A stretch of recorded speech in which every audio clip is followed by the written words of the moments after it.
Hello, and welcome to the Three Peak Master Leadership Experience. My name is Mino Vlahos, and I am joined by the Doctor of Neuroscience himself, Mazen Harab. Along with our third partner, Krisana Locke, we are the co-founders of Three Peak Coaching and Solutions, where we support executives to master leadership. Our company provides coaching and team workshops. Today's topic is all about the neuroscience of optimizing decision making. And so I'll give a little bit of a preface to say I've known Mazen for several years now. And as a doctor of neuroscience, I have found that he is, for me personally, one of the most valuable resources anytime I have a crisis or a conundrum and I can't figure out what's going on. I go to Mazen. And Mazen has a beautiful way of bringing the artistry and the science of decision making so that it is very clear and understandable to anyone that he works with. And a lot of our clients seek him out because he's able to take them from a place of confusion into clarity. So this whole episode will really tap into some of Mazen's background, both as a consultant and as a neuroscientist, to understand how to optimize decision making in life. I will also add, and this is also for our American viewers, Mazen did a lot of his research at Max Planck Institute, which for our friends in America is compared to the MIT of Europe. And so a lot of his research will be really instrumental in our conversation today to understand how we bring these insights into the workplace. So Mazen, I'm going to start really basic because I want us to have a shared understanding and to develop this kind of vocabulary together. We talk a lot about decision making in life, in the workplace. Let's just start at the most fundamental level. In your opinion and expertise, what is a decision? You're going to see me a lot speaking through this podcast about the two options. Everything in life is either I take left or right, front or back, future or past. So actually, decision has two ways. Either a reaction to a very animalistic body. It's like the reflexes that exist within the muscular and the nervous system. So neuromuscular system. That also exists within us when we react to something. Because any reaction to something, we already took that option. And then there is the more responsive decision making, where I decide not to react. So, not to follow, it's weird to say it like this, but not to follow my survival instinct, which is not easy, and then to respond. Then something happens to me, I take it in, and then based on that, I check, and then I make a decision. So if you see me told you, I take it in, I check, and I make a decision, I'm not speaking philosophy here. So when it's a very fast reflex, this is the reflex system within our within our nervous system and the muscular system, so neuromuscular system. So when I take it in, that means I receive it through my senses. So that means my physical senses, like receives it. I register it within my body and within my brain. And then an emotion might arise, a sensation might arise, then an emotion might arise. If it's very fast, a thought will not arise because it's a reflex. So it's beyond thought. So it's beyond mind. When I say an instinct is beyond mind, I'm not saying it's also beyond brain, because the nervous system is really the central nervous system, which is the brain. But then the peripheral one goes down along the spine, and then all the neurons go to every single tissue organ. So in a way, the brain is from the nervous system is the brain and all the neurons in the body. But when I make a decision that it's conscious, is really bringing that to the cognitive part of our brain, not just the survival or the emotional one. And then based on the factors on lived experience, I decided through the calculation, let me make this decision as probably the best for me based on my experience and based on what I wish to have as an outcome. So when we say decision making, again, it is really many things. All our body, brain, emotional system are in play when we make decisions, regardless if we are aware of it or not. So what I'm hearing is there's a stimulus, like something happens in the environment, and then we take some kind of action. And the more we increase the gap between the outside world and what we happen on the inside, the more we have a freedom of choice. So let me give a tangible example. Let's say I'm out in the world and someone makes me angry and I go pure on instinct and I attack them and I kill them, right? So that's like one thing that could happen is I'm angry, I kill you. But the vast majority of humans across time and space don't kill people when they're angry. So some gap emerges, and in that gap, they can choose to. Okay, some people might go away and still try to kill the person, right? It's premeditated then. But some might go calm down, take a walk, write a letter. Maybe they express it, maybe they don't. So there's something that happens to create that space where our immediate instinct doesn't run the show. How do we create the space between the event, the stimulus, and our response?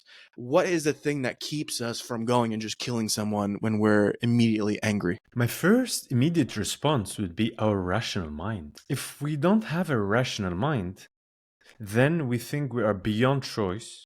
Then we think, okay, actually, we have to execute on that anger and then kill that person. But actually, our rational mind helps us. And when I speak about rational mind, I'm speaking about the evolution of the human species. And I'm really gonna give a small anatomy here, just really briefly, not complicated for everyone to understand. In the evolution of the human brain, which is very similar to the brain of mammals. So all mammals has the same structure, but the density or what's evolved is slightly different. I'll give an example.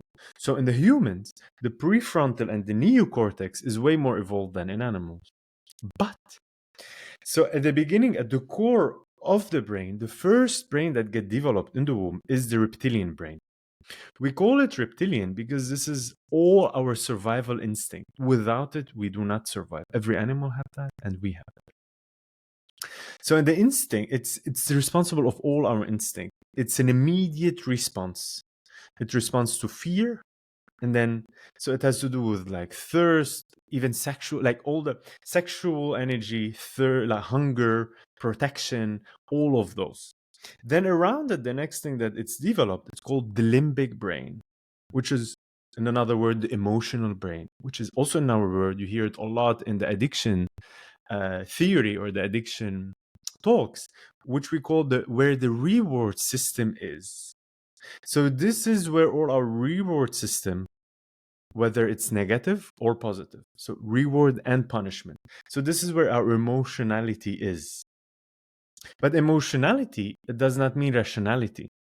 So if I act from a place, from those two brain systems, so the reptilian brain and the limbic brain system, I will be reacting from an instinct point of view to protect in order to survive and to adapt to the environment. And the emotional brain, so based on the emotion, I will dictate my life. I will avoid everything that's punishable, where it's aversive, and I will overconsume everything that's rewarding. I think it makes sense for you in a society where there's. So the only difference is if we do not have the neocortex, which is with the humans is the prefrontal cortex, where it is the seat of reason and logic. If this is not active, we will be acting from a place of instinct, so reptilian brain, and emotion, so emotional reaction as defense mechanism. So this is where the word defense mechanism happens. So all our defense mechanisms and protection happens from the emotional and the instinct. Funny, when I say instinct, it's really related to the body, emotional related to the emotion, and then rational related to the mind. So the prefrontal cortex is really responsible of that, and it has an inhibitory action upon the limbic and the reptilian instinctual brain system. Negative inhibition in a sense of when information is received by the body brain system and goes immediately just to the reptilian brain or to the limbic brain system, a reaction will happen immediately, or a reaction can be to be frozen, right? So again, it's very connected to the nervous system and the muscular system. So a reaction of tremendous fear, I will be frozen. So those are important. But if it doesn't go to the prefrontal cortex, we all will be stuck in reaction in a defense mechanism. The prefrontal cortex is here to evaluate the stimulus, evaluate the context and the scenario, and then to inhibit the system to say actually all is good, we don't have to freak out. A big sound of an explosion happened. If I'm in Germany, I will startle. See, that's my normal reaction coming from those brain systems. I'll be, what's that? And then directly my rational brain, you say, you're in Lebanon. It's funny, I said Lebanon. You are in Germany, and that's, see, this is, I did it just now. That's a mistake, but not mistake. So you're in Germany, you're not in Lebanon. In Lebanon, 3 years ago, where there was an explosion of the port that happened because of a human accident. So when I was in Lebanon and doing some work in Lebanon with leaders, what happens, or workshops, what happens is any small explosion, any small high sound, it startles me and others. In a way, it takes me way longer to start rationalize, say probably it's nothing. So in Germany, I have to recount for like, all is good, it's nothing. Here it's a safe. And I do it constantly. Like, believe it or not, when the explosion happened, I was not even in Lebanon. But today I went to the gym, right? There was a small explosion outside. Not explosion, a sound like boom. And then it takes me 2-3 seconds. That's a lot. I'm like, And then, so see, what did I do? 2-3 seconds. So directly my prefrontal say, look, you're in Germany. The chance, the probability that this is an explosion or a bomb or a blast or a political thing is very, very, very low. It does not mean a zero, because you never know. So even I rationalize, but it can be something. I'm like, then my brain says, it might be something, but the percentage is low. So I take a breath in and I say, okay, I don't have to defend. This is happening constantly to everything that happens around us. So first the reaction, and then I have a choice to bring it to my rational mind, reasonable mind, logical mind, that goes, let us say like this, that goes mathematically. So the reptilian instinct doesn't know math in that sense, and the limbic doesn't know math in that sense. So what I see about math and number is like, it's just very fast response, where the rational, the prefrontal cortex, goes with, all right, let us compare, let us value, let us see what is, there is space and time. But in order to do that, I need to take that, drop backward and then give space to allow myself to have a small inner dialogue. Then I'll see what's the behavior and what's the decision that I have to make when danger is not immediate. Yeah, I resonate with that. As someone that lives in the U.S., a lot of like pops for us. I think a lot of association around gunshots, because we have a lot of shootings in the United States. So when I'm in Germany as well, it's the same experiment where like a glass bottle will get broken by a car, and I have to remind myself, I'm in Europe, I'm in Europe, I'm in Europe. So on that front, so we form these associations. We have these different parts of the brain. So some of it is, let's say, as you said, the more reptilian or the limbic. And then there's this quote unquote rational part, the seat of judgment. How do we go about empowering or kind of being in the seat of judgment, the rational part? And how do we not be beholden to the more reactive or emotional parts of the brain? To know that you have the choice. So first of all is inner, like, self-knowledge and self-awareness. Biology helps. Imagine if you really want to work on something, you really want to understand it. What we miss somehow sometimes in the society is really to explain the basic of our body-brain system. Once we understand the basic of our body-brain system, we don't have to be afraid how we function. Most of our fears comes from us ignoring this system. But the moment we have more knowledge about ourselves, we will be less afraid, and the choices will have higher possibilities, more choices. So first, knowing oneself, not in a complicated way, not in a philosophical way. Know that, physical body, nervous system, so sensations, there are sensations, something called sensations happen on the body to understand our connection with the outer world. And then we receive stimulus through our different senses. And then we have the emotion to respond on them. But also we have reason and logic to compare, analyze, understand if that all the data I have, am I safe or not safe? So to understand that we always have a choice and not that we feel disempowered. Oh, this is happening to me. I'm stuck. So most of the people I work with, they come, I don't know what to do. I'm stuck. But 100% of the time, whenever I worked with them, I didn't give them the answer, but I just showed them that while working with them, asking them question, I realized always they have a choice. So my job as a leadership consultant is to work with executive, when I work with executive or leaders, is to show them that there's always a choice. And the choice, it's not that I know the choice, I don't know the choice. But within one's life context and circumstances, I just guide them beyond the point of like non-understanding, understanding, and then looking again fresh eyes and see. And all the time there's the second choice that comes up that brings options. Funny, the second choice bring options. So first, knowledge, I would say. And so, as I look around, I often perceive that people, organizations, governments, they make poor decisions. They make bad decisions. We can measure that in different ways. Like I'm just going to make some examples up, but maybe someone chooses to be in a romantic relationship that's abusive or is not supporting individual health or collective relational health.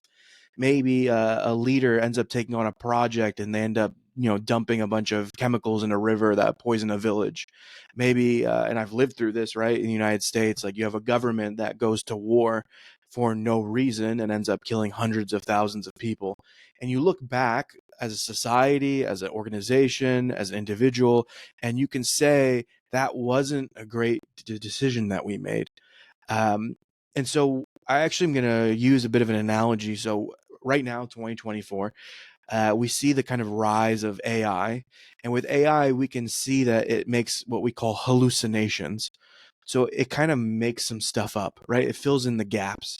And often those hallucinations kind of distort reality or distort how we can make the decision, or it's giving us wrong information altogether. I'm wondering, and that's like the analogy I'd like to use. So when we make poor decisions, it seems that there's actually a hallucination in place. Like, we're perceiving reality in a way that distorts what's real and what's healthy and what's good for us, or how do we get what we want. And we end up making decisions that are subpar.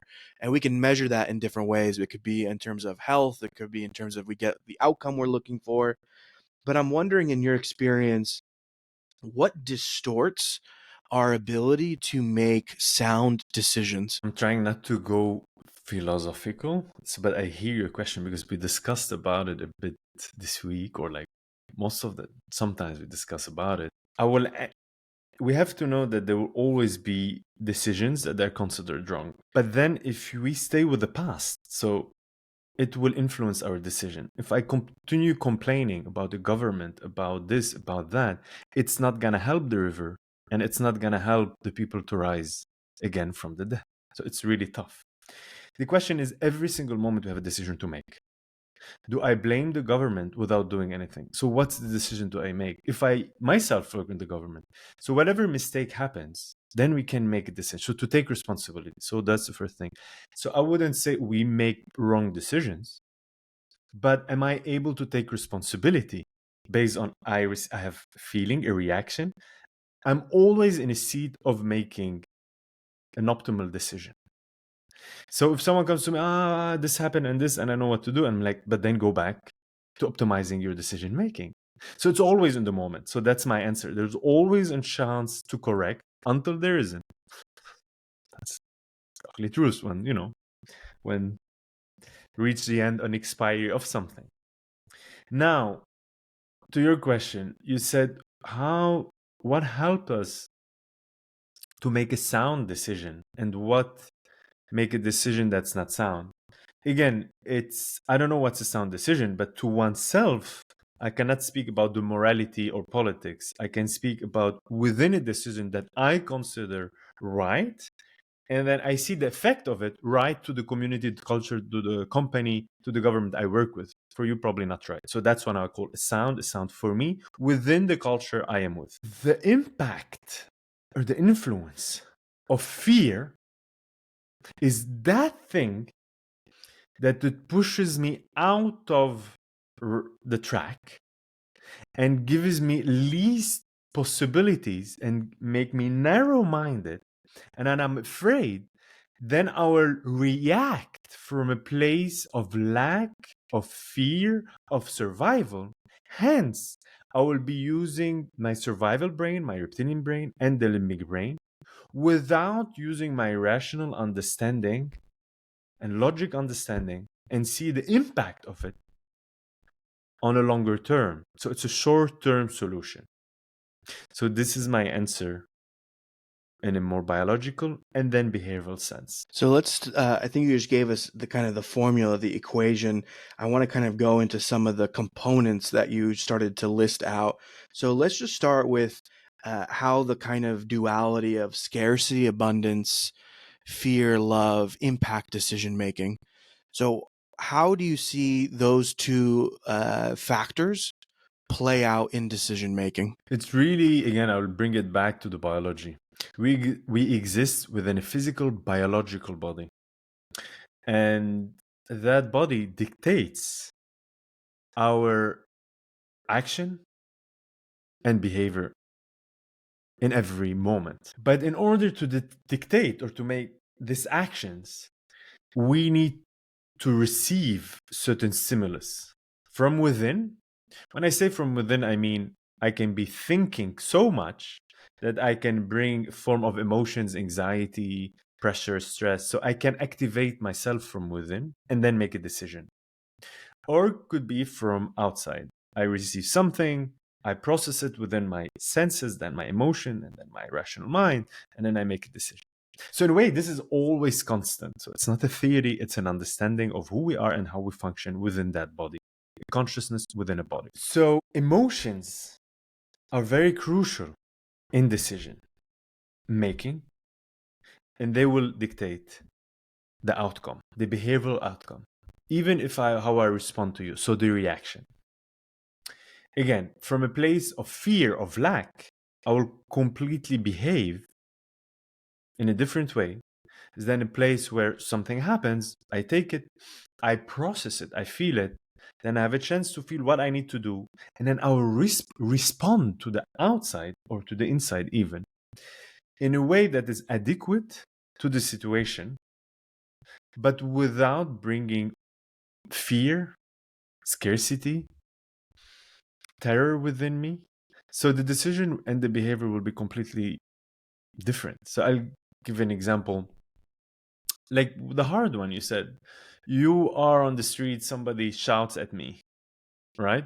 If I feel really in danger, because for multiple reasons, again, now it's for me, if somebody comes from a very tough street gang thing, he won't probably have at the beginning that much choice of possibilities. Since I don't come from a culture of gangs around me, but again, that doesn't matter because actually it can be my own biology. Somebody yells and shouts. My first option is not to go and attack, but also not fully to defend. See, I have an option. I created an option for myself because I was fortunate not to have those circumstances. I rarely, probably never been attacked in that sense. But if someone is attacked, they don't have much of a choice. Either they go to freeze or running or attacking back. So I have a multiple of conscious decision based on I feel it, I hear it, and I really check the situation. Am I really in danger? The choice I have, and then what everybody have is like, one moment, I'm not in danger. So if that person is just lashing out. Or would be like, immediately something happens. I consider I'm in danger without thinking, without rationalizing. I have a bottle in my hand and I throw it.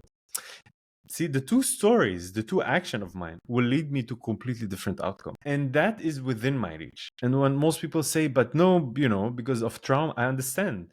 Our body react to past experiences, heavy experiences, traumatic experiences, but it's still a decision. And then that need to be taken responsibility about. So, but it was beyond me again, and I understand, but you just did it.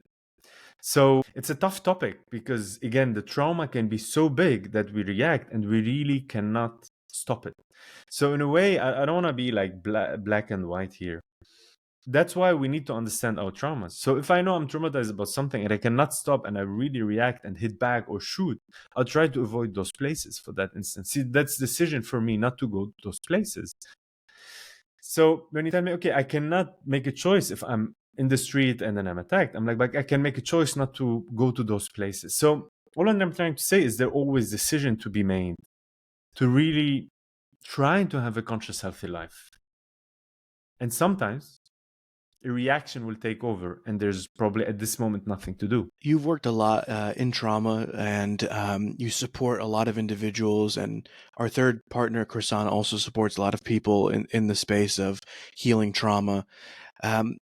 Trauma is something, as you said, influences our actions, right? And so it's not a black and white. There's this beautiful gray space, really, of how humans act, react.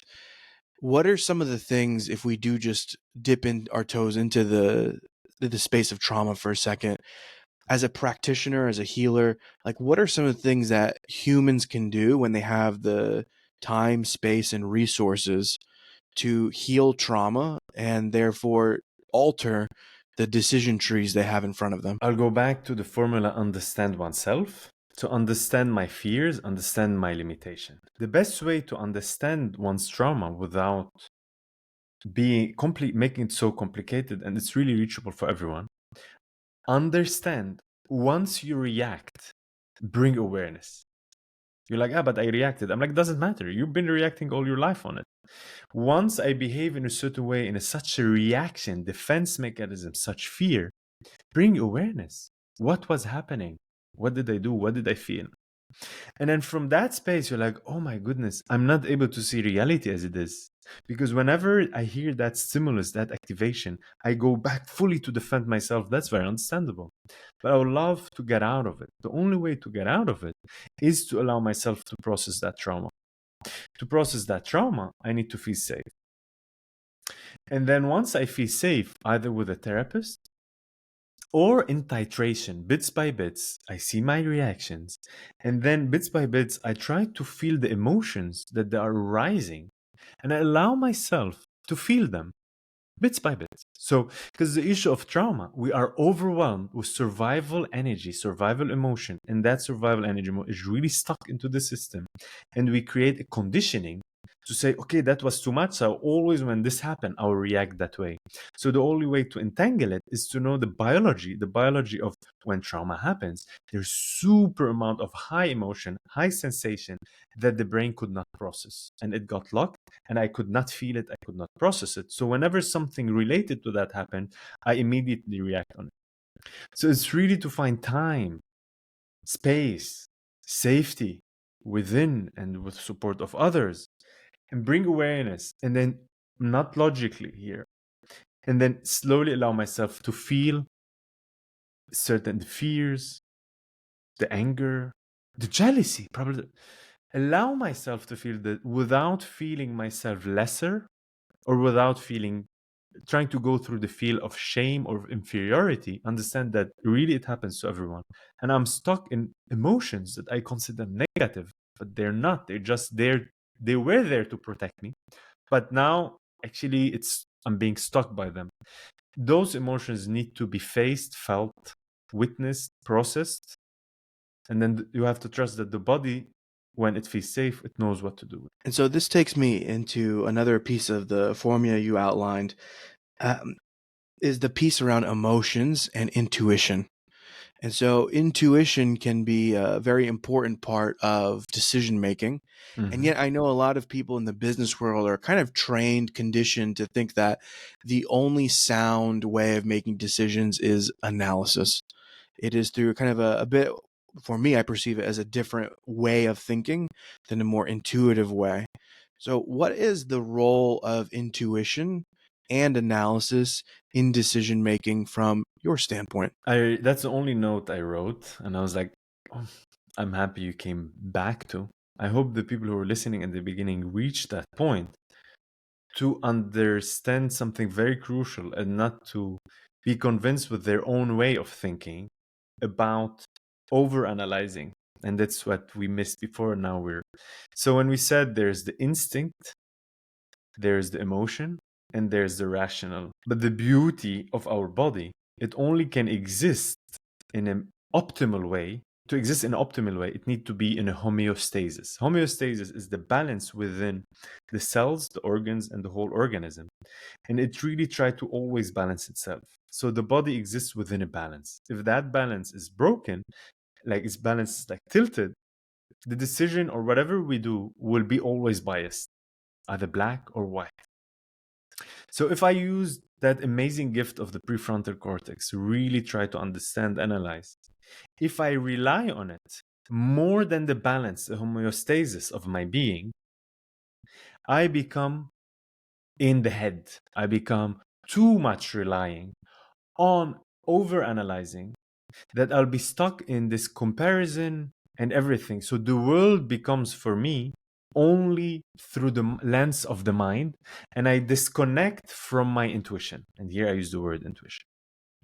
So intuition, it is the opposite, the exact opposite of reason and logic, but not the exact that they are against each other. They are together. If intuition and reason and logic work together, we will always be in this optimal understanding in the moment to have the right decision to make. If decision happen without checking within oneself that it feels right, so if I'm disconnected fully from my body, the chance that I'm going gambling or being risky is so high. Even you said, but in the last 10 times it worked, why now it wouldn't? I'm like, everything changing around. If you're not relying on a little bit of intuition. So intuition is this felt sense that we always feel, I feel something feels right. Or I meet someone, I don't feel something is off. I'm in a meeting and I make a big decision. Everything in me feels off. I'm not happy. I'm not happy. So it's really start to read those subtle feelings that we have beyond the emotion reaction. See, there's difference. Now we added, it's not an emotion reaction. It's not the instinct reaction. We're talking about feeling. We're talking about like, it's a subtle feeling. I think everyone knows what I'm speaking about. It's like you arrive somewhere and you feel, so it's not a big reaction. It's just a knowingness that exists within our body. When this is balanced with reason and rationality, we are in optimal. You actually perfectly picked up on the archetype I was going to introduce, Mm, which is the gambler. mm, And I'll share a personal story and then I'll ask you a little bit more about that phenomenon. I started my career on Wall Street, and what I noticed, and this is during the financial crisis of 2008. So the crisis had just occurred.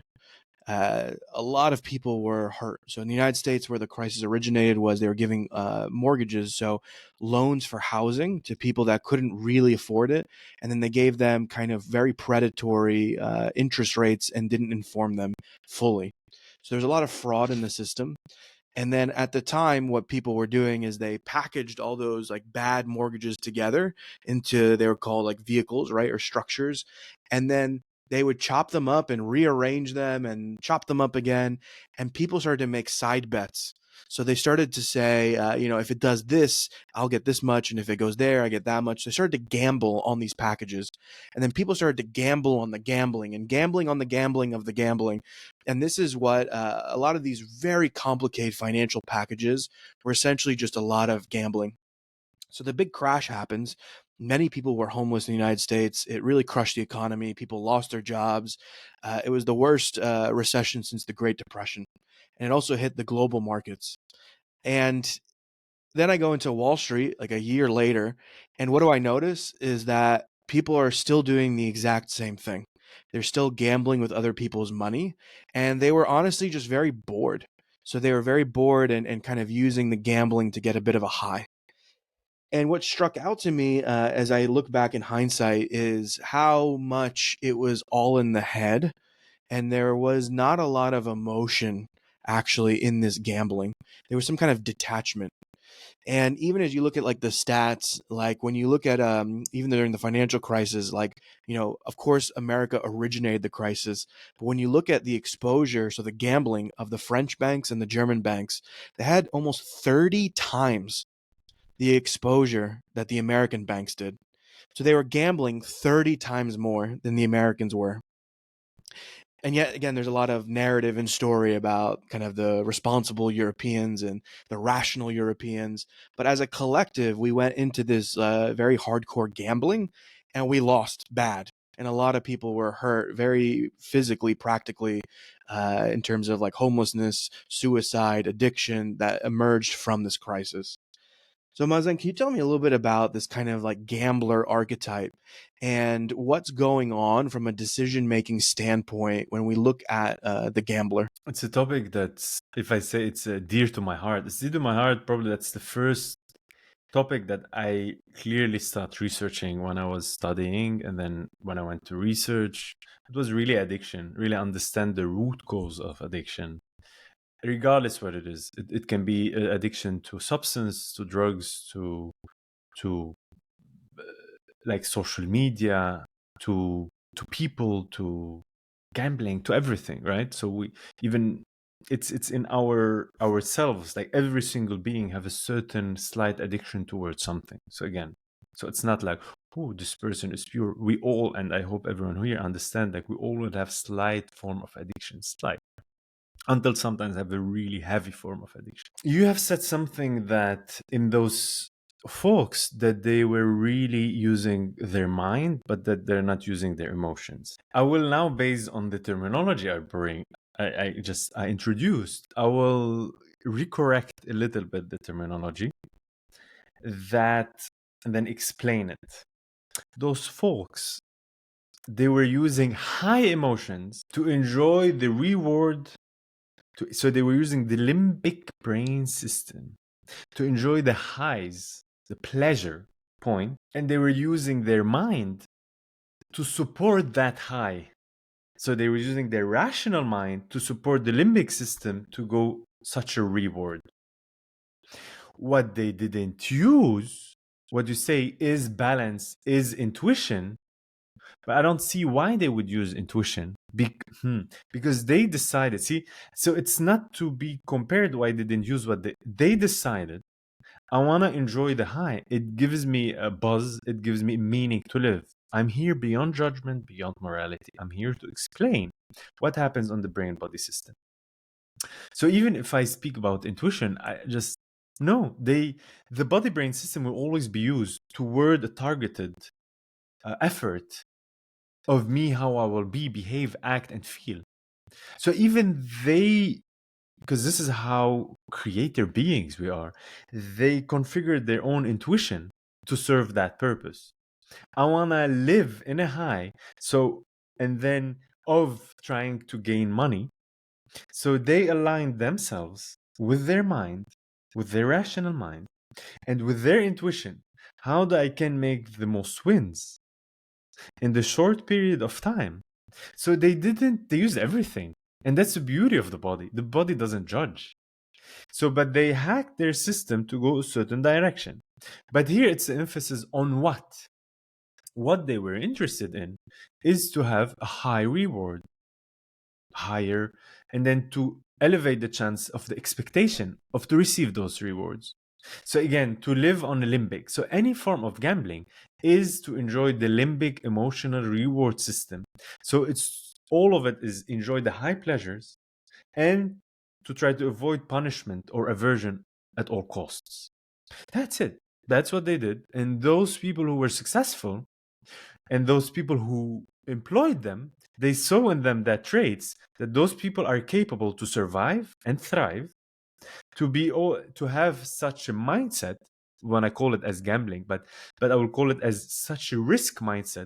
They do enjoy of risk without themselves being so much in fear that they won't risk it. So that they really go for it because the pleasure is so high for them that they could let go of the fear and then go beyond the fear. I mean, of course, fear exists, but they go beyond the fear. So they made that decision to exist within their lives. And so let's take another different kind of archetype, which is that I've interacted with, and I'll tell you again either what they told me or my perception, and then please correct me and explain the way you just did. It was great. So there's a different archetype that I've seen that operates within the kind of corporate environment, and we joke a bit, is like the AI mind, right? It's like the Mm-hmm. mind that's stuck in analysis and is they would describe themselves. I've met people who are like, I'm rational. I do not have emotions. So they say I don't have emotions. Period. I'm just a rational brain that someone stuck on top of a body. Um, and yet, almost always, what I've seen in those individuals that are like quote unquote hyper rational is that at some point the body like starts to not be able to do the things that they command of it. So I knew an individual who was a hyper rational. I don't feel emotions. Very much ignored their body, and then they ended up having stress induced seizures at work and collapsing. Right. I know other people that hyper rational. I don't feel emotions, and they're having like 9, 10 coffees a day, and their heart is jumping out of their chest, and they have medical problems at some point. So what tell me a little bit about this kind of like AI mind, and what happens when we are stuck in the analysis and we deny the body and deny that we have emotions. I really appreciate that you use the word deny because it's impossible biologically, physiologically, humanly, it's impossible not to have emotions. So if we feel we don't have emotions, that means we are rejecting them. That means we worked so hard as a defense mechanism. Again, one without judging oneself. A lot happened in our life that we didn't know how to process emotions. So we reach a point of rejecting those emotions and we try to go beyond them to the point that we forgot that actually emotions are important and actually they're there for a reason. So in that sense, when you say a more analytical AI mind, is we wanna bring it all to a certain point of upbringing and developmental brain and certain cases of course, hurt, trauma scenarios where emotions was felt a danger rather than a support because it was not the people were not supported how to deal with those emotions. So they didn't know how to regulate, and they considered the that emotions are bad, wrong, and negative. So they shoved it somewhere. So all the energy they do is to rationalize those emotions and not to allow themselves to feel it. What happens is, so what happens is we disconnect from part of our body which is constantly telling us what's happening, what need to be processed, and how we're going. And then they over relying on the mind of the rational mind. So it tilted and there's a huge imbalance. The thing is, once it goes there, the only reference point they have is very mathematical. That's why we call it AI-ish. So it's very mathematical, it's very data-driven, it's very coded, but it ignores the subtle sense of life, right? The subtleness, the communication, the subtle communication. Like more than 70% of our communication happened not through those words. So if some people now are listening without watching, because it's a podcast, so only hearing the audio and then not seeing the video, and then I really invite you probably another day to really see the audio and see the video at the same time. You might see something else because the brain detect all the subtleness. So what's happening is really over relying on data, and everything beyond data is, if it's not quantifiable, it's not true. It really will reach a point of like it's a short-term solution because those individuals will always be stuck somewhere because they won't be able to adapt to most scenarios and context. So one would say, but I was able to adapt so far. And 50, yes, you will adapt to certain things, but then it will expire because life is constantly changing. People around you in your family are constantly changing. So if you do not detect those subtle changes, evolution, kids become teenagers, teenagers become adults, a lot is happening. And it's only calculated through analysis. A lot will be missed and issues will happen. So it's not a long term benefit. It will be very short term, and one need to always, yeah, there'll be struggle, but that's it. That will be struggle. Yeah, I'll share a few things at this point, which is data. The way I really see it is data is measuring something. So you can only measure something that already is or something that already was in the past. So it has to measure something that's already in existence, either in the past or in the present. So all it can do is replicate. So true innovation, true change, true adaptability is something that's creative. So it has to be created. It does not exist currently. So data cannot tell you what the future is.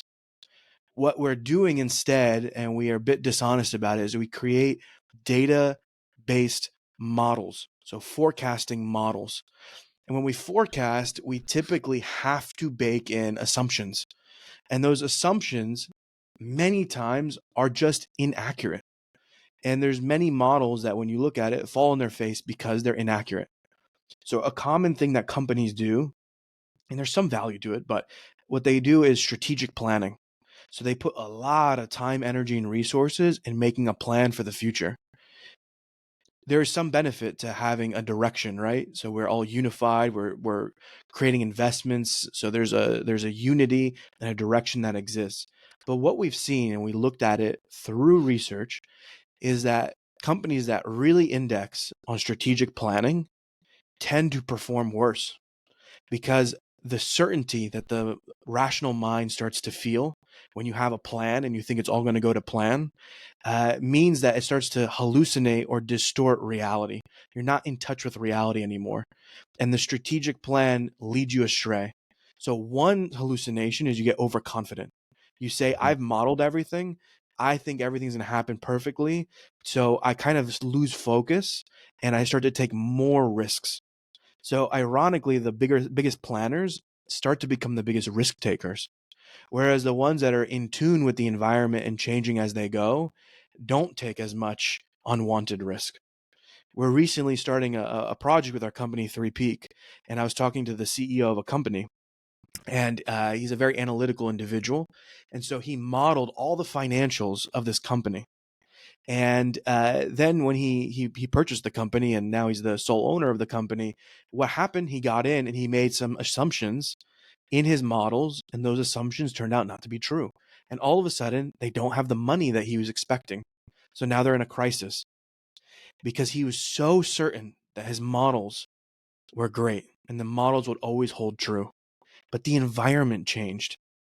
So it fundamentally changed the nature of his business. And the analytical mind could not predict that. And now he doesn't know how to operate differently. So that's why we get called in so Mm. we can do our work and introduce a different way of being. So the analytical mind, Mazen, one thing I've noticed is when you're kind of really stuck in analysis, it can start to generate also fear. Can you tell me a bit about the relationship between being stuck in any kind of behavioral pattern and thinking, overthinking, or what happens that creates fear in the system, which of course then will distort our decisions once again? Here you're speaking about like self-induced fear, and even using that term, if you might be, what does it mean? It means the moment we are overthinking the future, we get trapped. And then an emotion starting to rise, which is fear. For the simple reason, because the future doesn't exist. You exist in the now. To start project the future, so you're using your mind, your rational mind, it only helps when you know where you're going, do the analysis, and step back and do the work. Then there's no fear. If you do it once and then you always stuck, you are obliged to use what we would call here control. You start to control reality to fit that. So in your brain, it's that how can I control it to go this direction? How do I keep it? So I start living in the now and in the future simultaneously. But since it's impossible to live in the now and the future, so actually it's impossible to live in the future, I have to always think, keep the thinking mind happening to keep the future alive. So I control everything that's happening around. So whatever something happens, I'm ready for it. I have all the options to deal with any setback. This is so much energy for the body brain system. And that creates an amazing amount of sometimes anxiety. Anxiety is nothing more than overthinking. Trying to control something is out of our reach. And then, so anything we're stuck in thinking, it really leads, overthinking, sorry, it leads to fear just because of the way our body and brain, emotion and brain functions together. And so, again, if you're an overthinker, this is my question, Mazen, how do you become aware of you're even overthinking or that you're feeling an emotion? Like, where do you start? Because a lot of folks, and I was one of them, so I'm not exempt from this, where you think you're in control of yourself, you think you're doing the rational, but you're actually kind of hijacked by high emotion or overthinking, and you're not even aware that those things are happening. So, what is a step towards awareness? How do we obtain awareness of these things? Yesterday, I received a message from a young adult that I mentor, a young brother of my very old friend. And so I mentor him sometimes, I support him here and there. It gives me tremendous joy. And then he sent me a message, hey Mazen, I was trying to sit in stillness in meditation. I gave him some sounds, like different people need different ways to sit in stillness to allow themselves to calm down. He enjoys, I have some sound healing tracks I recorded for him. In it, there's a bit of silence, but really the resonance of the sound help his nervous system to calm down. And then he said, lately I've been sitting and then it's really difficult for me. Either I'm sleeping a bit, I'm very active, I'm bored with it. But before it worked for me. So I didn't go into overthinking. I went to my own experience and the experience working with people since a very long time now. And I just told him that. I said, it's three things. Either you're not resting well, so you're not sleeping, or you're not eating healthy, or you're not organized, you didn't organize, exercise enough. There's lots of energy. So those, I'll go back to each one of them. The last one is you didn't exercise, so you didn't use the body. If you didn't use the body, you didn't let go of the extra amount of toxins and you didn't eliminate, you didn't allow yourself and your skin to breathe and your metabolism to go faster to really support you cleanse. If you didn't eat well, that means it's really affecting your digestion. And then when we affect our digestion, it's really affect our moods, and our moods affect our mind and our way of thinking. So see, the exercise will affect our way of thinking because we really have energy that it's not mobilized. Then this energy goes and we start overthinking. Digestion, as well, as I said, go to overthinking. And not sleeping well, not resting, that means the organs and are really on exhaustion. So on exhaustion, and that also will bring so it brings this constant activity within the brain, default brain. So default brain is excited, not in a positive sense, in a neutral sense, but like there's excitement of the neurons. Again, not positive sense, just excitement of the neurons within the brain and within our nervous system. So we're not able to sit because there's exhaustion. That's what I told him. I said either this, and this. And I was waiting for his answer. And he said, oh, thank you. Very clear. I know what I'm doing. And now he's taking care.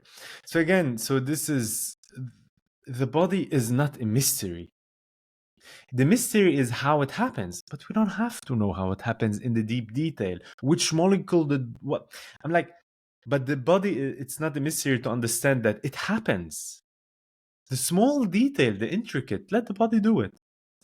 And this is why we really try to demystify the science of our physical existence, because the same one is influencing how we think and how we act in the world and what we create. And so I want to bring the next kind of way the brain operates, which is the left-right kind of divide. And my layperson understanding, I'm not saying I'm right, so I want you again to correct me, is that we've potentially misunderstood in the common culture the way the left brain, brain operate. So it's not just like analytical creativity or whatever, but actually part of the brain is about big picture thinking. So zooming out to really be able to take in the whole and to see the big picture. And then there's more of a focused part of the brain that really is able to go more narrow. And one of my personal anecdotes where I felt this really acutely is I was taking a class on animal tracking. So you go into the forest and you track animals. And part of it is you're, of course, like looking down once you have a trail that you're following. So I'm looking at the tracks of, I think it was like a fox or something. But then I'm also trying to be aware of everything around me. So I'm really stretching my listening to listen to the birds, to listen to the forest. I'm sensing with my skin. I'm trying to use the periphery of my eyes to see if there's something out there.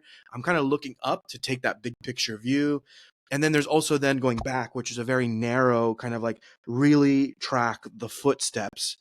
And what I realized is that one, this is a very difficult thing to be able to go between these types of kind of thinking Mm. processes, the very big and the outward, and then the very narrow. And it really challenged me. Like it was like one of the hardest things I've ever done cognitively. And what research has shown is that the bridge between like the physical part of our brain that connects the two hemispheres is shrinking. It's actually, this is when people say like our brain has been shrinking relative to our ancestors. So we're kind of losing the capacity to bridge those two types of thinking. And I have to say, I found it quite difficult in that moment. And when we work with executives, this is often a skill that many leaders need to actually master, which is to be visionary or strategic and to be able to see the whole of the business. But then at times to be able to dive deep and to see the kind of details of what's happening with the people under them. So people call it different things like strategic agility, the kind of zooming in, zooming out. A nice analogy is like when to be on the balcony and when to go join the dance. But this is one of the skill sets that is actually quite difficult in decision making and just as humans. And so again, I think we get a little bit stuck in one way of thinking. Some people become very tunnel visioned and focused and analytical. Some people become very expansionary in their thinking, more of the dreamer. I would almost characterize them if they get stuck in it. And the bridge or the gap between the dreamers and the doers, it seems to be almost widening in our biology and in our kind of society. So that's just what I've interpreted. Mazen, how do you relate to that topic? What's your kind of perspective on those kinds of modes of thinking in the brain? I feel it's this time in the podcast where we hit this point where I'm telling you, Mino, we're going there now. Um, I'm really not gonna answer it rationally at the beginning, and please guide me back or whatever you feel. For me, the first answer would be the bridge between the right and the left brain hemisphere, between very visionary and the skies, and then the earth, is literally this body. What's the bridge between the sky and the earth? The body, right? Where does the body live? Lives in the moment. Does the body lives before? Impossible. Does the body lives after? Impossible. Does the body knows how to be before and after? It is physically impossible. I hear you. I hear the research, and I think you know me very well from the research community and the way how I do research. I like to challenge. I like to enjoy the gift that is given to scientists to question the status quo, even of science itself, because that's what science is. The bridge is the body. If the body is the bridge and the body lives in the moment, the answer is in the moment. You said that the two way of thinking are separating and then we're shrinking. I hear it. All is beautiful. The only difference between you and your ancestors and the people who were in the cave, they never lost track of the body. That was always the bridge. So they never lived in the past or in the future. They lived in the now while they were executing. That's it. So they were in tune to the earth, and they were in tune to the sky. They were in tune to their body and emotions, and they were in tune to their thinking process, regardless where they are, because always they exist in the now. They didn't have the technology to project them in other people's lives in all those social media. So here where we need really to do differentiation and understanding, the science that we do is based on the context and on the restraint and the where we are as a society. But science needs to come back always to the neutrality of who we really are. So when you say, but I want to do science based, I see what's happening, so I'll explain it. No, we're explaining something based on the traits where society is going. But we lost the most basic, the simplicity. Look at any animal and tell me, are they using their rational mind, or are they using their, when they're using their rational understanding, or when they're using their emotion, when they're using their instinct, when are they using their intuition? Oh, you have this, whatever, lots of experiment happen in monkeys or horses, you know, and then you see them, they can choose why an animal choose this or that. The beauty of it, of ignorance, the beauty of ignorance, and the opposite of science, which is beingness, is those beings are one within themselves and within their natural environment. They never dissociated them. So what we did in our society, that we brought science as a way to understand the being, but we start using science, a technology, not as a tool, but as a truth. But we use the technology itself as who we are. Science is not who we are. Science is explaining processes to understand parts of ourselves. But who we are is beyond that, because any animal or kid is capable of being, responding, reacting, and be in this world.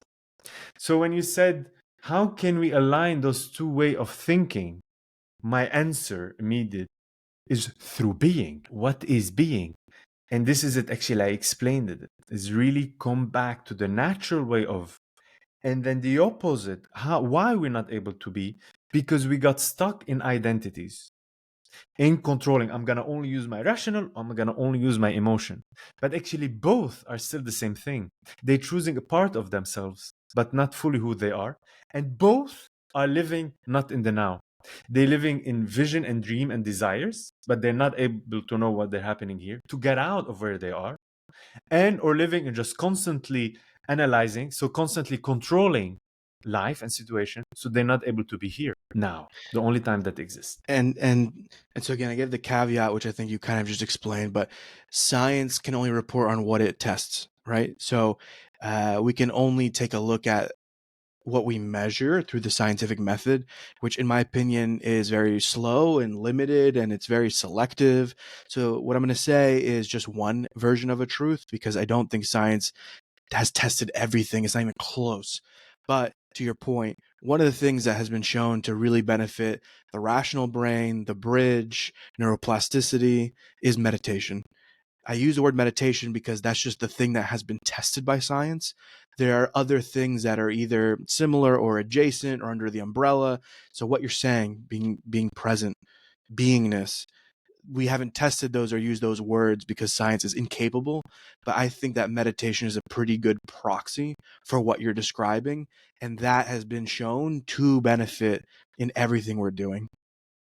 And Mm-hmm. so my last question to you for today is, we talked about a lot of the mechanics of the brain, how we function, different ways we distort decision making. But I also know a lot of people are like, look, I only kind of care about this stuff when I need it.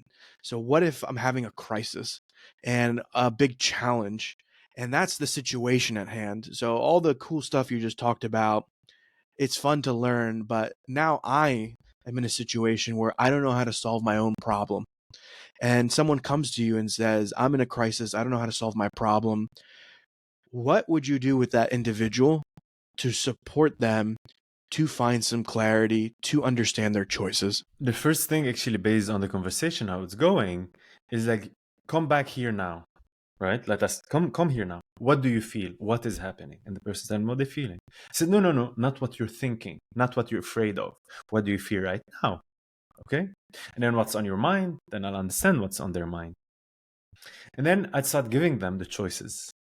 I say, look, if you do not come back here now and then see that you have choice, you will go into a survival mindset.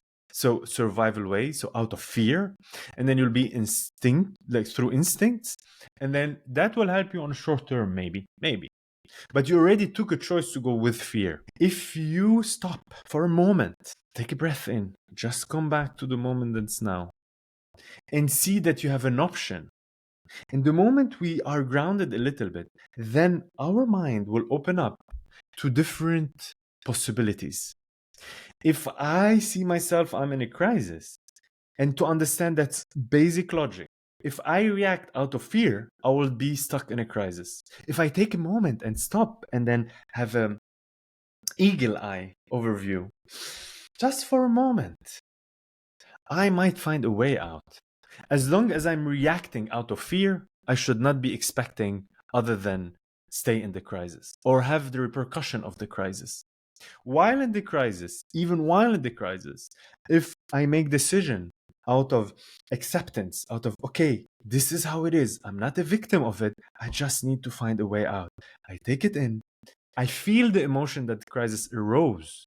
I feel it. I feel myself. And that feeling, that means I connected to myself. The moment I connected to myself, fear started to come down.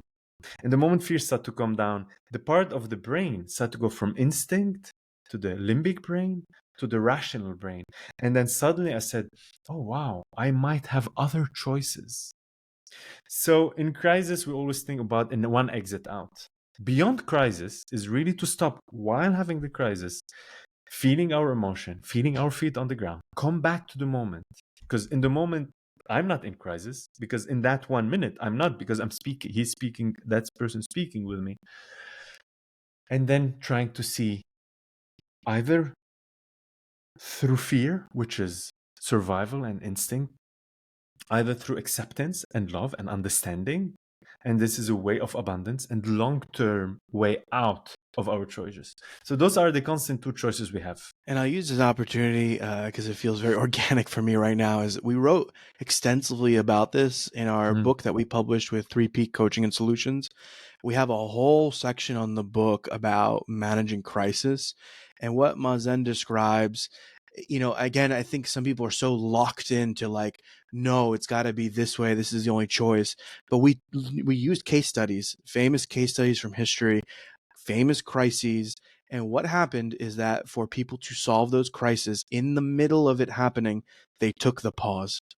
We even wrote about like the Apollo 13 disaster and how the ship malfunctioned. And in the middle of that crisis, what they did is they took a pause. The pause is necessary. And anytime we have a challenge with 3 Peak Coaching and Solutions, when I'm sitting there, I no longer even have the instinct to just do, which when I was younger I had. Okay, I'll just double down and work harder. I have to pause, because if I don't get the team together, if I don't align us, if I don't figure out our choices, then I'm gambling the company through the rationalization of doing. So the book is called Crisis and Leadership.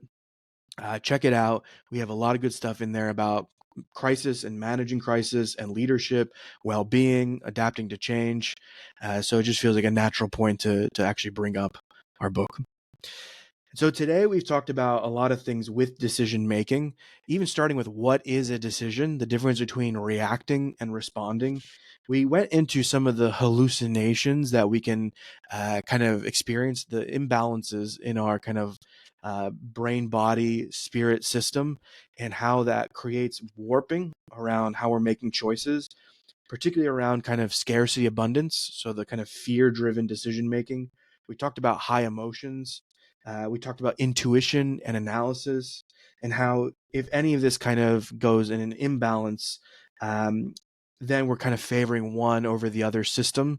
And then that's where some of the decisions can start to skew in ways that we might not intend.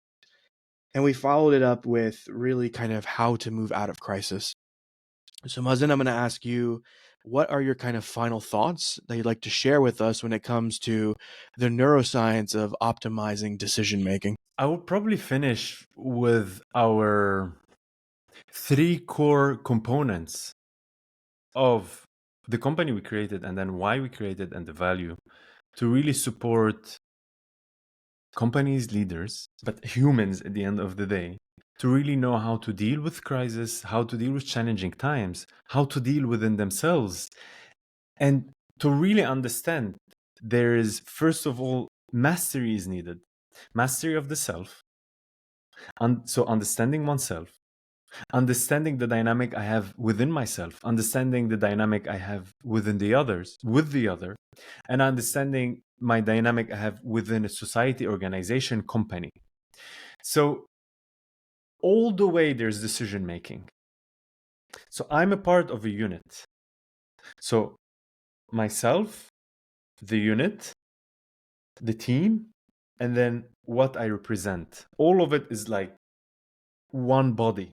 So diversion, like the diversity, and then unity. Decision making is everything. It's from waking up in the morning, everything we do during the day. Everything is based on two components. Either I react to life based on instinctive behavior, reaction, conditioned behavior, or I respond to life. Reacting to life out of fear, there is no choice. I just go back with my program of a defense mechanism.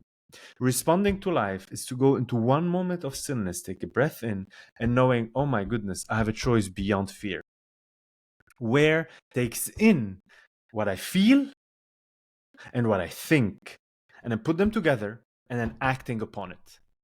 If we live in a society, family, in a company, while understanding the difference of decision making that has on every single thing we do, every single endeavor, every single project, everything, every single relationship, we can live an empowered life where we know that we always have choices and possibilities, and we stop being victim of life and understand that life comes through us, happening through us and not to us. And that's not philosophy. I really urge everyone to go practice it. Practice it, practice it, practice it. Understand when you react and understand that you have a choice of responding. And then every time you say, if I react, what if sometimes I start to react less and respond more out of acceptance, and see how your life will change around you, how your private life will change around you, how your professional life will change around you. And this is, if applied, it will more and more and more. You will realize when people, magic can happen. Magic can happen only within the body and how we react or respond. And when you start responding out of place of abundance, of acceptance, of love, beyond fear, while accepting emotions and intuition and the reason and the logic mind, this is the place, this is the ultimate beingness that we were expecting to, that we have a choice to become. So there is a choice of becoming, and it's really accessible to everyone, regardless where they are in society or regardless where they are in their lives. That's the free choice, the free will given to every human being on this planet, unconditionally. Either you take it or you don't, but then one need to take the consequence. So, what I'll share as my kind of final thoughts is I'm going to go on a little bit of on a journey here. But a few weeks ago, I was rewatching a movie called The Tree of Life. And in The Tree of Life, it's a story of it's a pretty big story, but a part of the story is about a father raising his sons in the 1950s. And it's a very classic depiction of that type of fatherhood, which is very emotionless, but very emotional at the same time, but like repressed emotions, very strict, harsh, even violent at times. And I've always, throughout my life, kind of condemned or judged that type of parenthood, that kind of like very emotionally but repressed father that's very violent. And I was watching it and I had this moment where I said, you know what? During that time, a lot of society didn't change a lot. So the social structures kind of were the same. And actually, some of the lessons that the dad was teaching were probably how a boy and a man could survive and succeed in that social structure at that time. So the conditioning that he was putting on his kids at that time was actually going to help them later in life, because Mm, that's how men would interact with each other at that time. mm, And so for the first time, I said, actually, he's doing a very good job preparing his sons for a very harsh, violent, emotionally repressed world that he grew up in from his father as well. So as long as the society doesn't change or evolve, actually, it's quite good parenting, you could say, in some ways, right? Now, of course, there's other things you could say. It's like very difficult on the child and this, and that. But if that's the social structure, that's the system, then in some ways I can't judge it anymore, because I say he prepared his sons pretty damn well for that society. What's happened in the last 50 plus years is our social structures have changed so much. Our technology has changed so much that often what we are learning and training kids in, by the time they actually become adults, it no longer exists. So even in my very limited life on this planet of 30 some years, what I experienced growing up in the 1990s versus 2024, our systems are so different that the lessons that my parents tried to impart in me 35 years ago do not hold anymore. And so when we talk about like operating from reaction, the reactions they tried to train me in, so I could be instinctive in society, it was a society that no longer exists. And so the only course of action to really adapt and thrive in society today is to let go of the associations and trainings and conditionings of the past, because they no longer fit the society that I fit in today. My parents never trained me to be an entrepreneur. They never trained me to have a phone in my hand 24/7. They never trained me for a lot of things that exist today because they couldn't have predicted it. And so my message is, even just going on this journey of self-awareness, of trauma healing, of looking at our associations, moving beyond reaction. It's very selfish and necessary to do this, because it moves us to be responsive to the world today. So that's my invitation on going on this journey, even if you want it to be very selfish and utilitarian, is I no longer think we can live the way we used to, because the world is changing so quickly. And what I appreciate, Mazen, a lot, because I always learn something from you, is this. I never understood this before, but now it really clicked, is this homeostasis between the different parts of the brain. And so, if we over index on the stress or the emotion or the bodily needs or the rational mind, it tips us into something that might not support us, versus, like you said, taking the bird's eye view of all these processes: physiological, biological, emotional, cognitive, and being able to sort it out at that high level view, the bird's eye view, and then seeing what's really needed in the moment. Because I kind of came out of corporate, I grew up in the corporate environment, I know just how many people are indexing on one or two, but not keeping the system in homeostasis, not keeping it in balance. So that's why I keep kind of hammering this message home. If you just say I'm a rational being, then I know you've over indexed on one and you're ignoring the others. You need to take a look at what's happening with your physical body. You need to take a look at what's happening with your emotional body. I will only trust the leader that can report out on all three: the body, the emotions, and the mind. Because if you can't report out on all three, then I know you've skipped a step and you're not in homeostasis. And I severely doubt you're making actually good decisions. It is only at that point, and this is what we train leaders in. So I'm not coming in condemning anyone, but if you need support in this, hire us, because we're good at supporting people to learn the physical, the emotional, and the mental. And only when one can report on all three, then I have full faith and trust that they'll be able to make a very good decision. And so that's how I'm now starting to kind of thank you for helping me understand the homeostasis part, the balance between everything. And this is just my friendly reminder that the world is changing. So you can either kind of get on the ride or get dragged behind it. And getting dragged behind it is pretty painful and miserable, and there's a lot of suffering, and that's a choice. So if you're listening to this, now you have a choice in front of you. You could be dragged, or you could hop on the wagon and get carried along. Hopping on the wagon is to bring awareness. And some of the tools we've talked about, whether it's meditation, therapy, sound healing, just being present, just being in beingness, these are some of the things that can really support in that. So before I fully close it, any reaction or response, Mazen, to you have a choice for either a reaction or response to anything I shared before we close? I fully received your last message. It was good to receive it, take it in, and I enjoy it.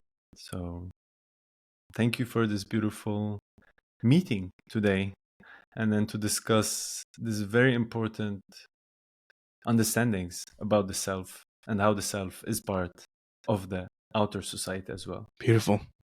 And so with that, thank you for listening, and we'll see you in another episode soon. Bye-bye.